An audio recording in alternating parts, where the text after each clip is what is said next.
right, Meredith, thanks very much. Let's begin with the nation's financial woes dominating the campaign trail these days. In Florida, the real estate industry has taken a nosedive. Homeowners here are feeling the squeeze and wondering if any of the candidates can actually help them.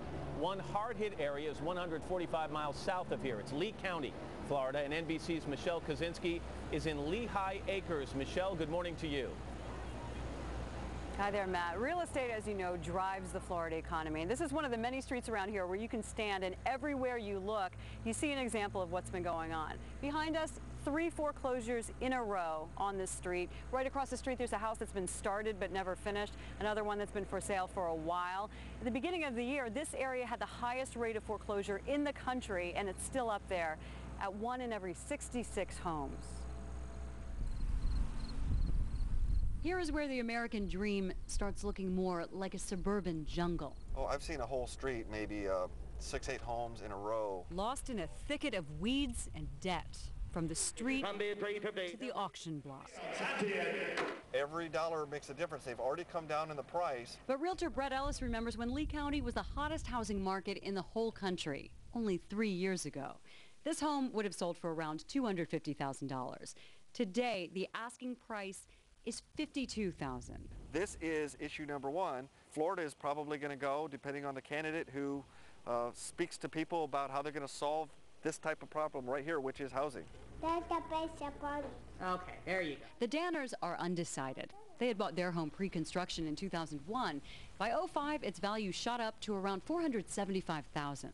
We felt like we had, pulled off something kind of, ahead of the curve. Today, they're asking $275,000. You look in the newspaper and you can see the prices going down. Last month in Florida, about 1 in every 193 homes was in foreclosure.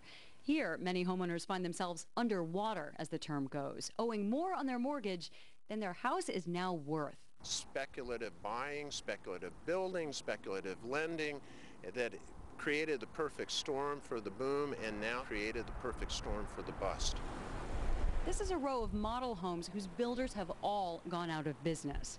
Houses sit half-built.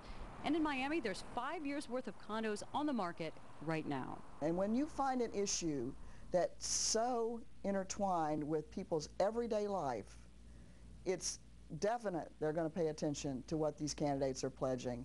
And it's definite that they want to hear specifics and not generalities. So what have they told Floridians? And I support tax credits to help low and middle income Americans afford their mortgage payments.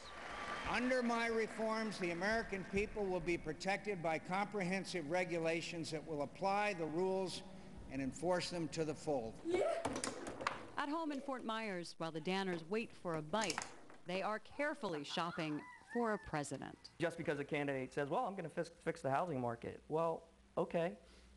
Can you explain that to me just a little bit more? Because my house is on the market, so I need to see a plan, and then we'll go from there. But just to hear lip service, that's not going to be good enough this time.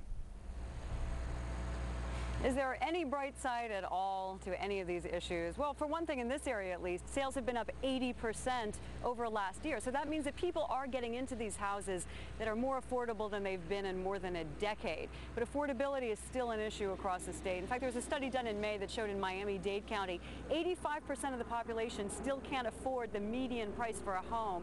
And that is absolutely going to affect the election too, Matt. All right, Michelle Kosinski in Florida for us this morning. Michelle, thank you very much. Senator Hillary Clinton has spent a lot of time campaigning in Florida over the years. Most recently,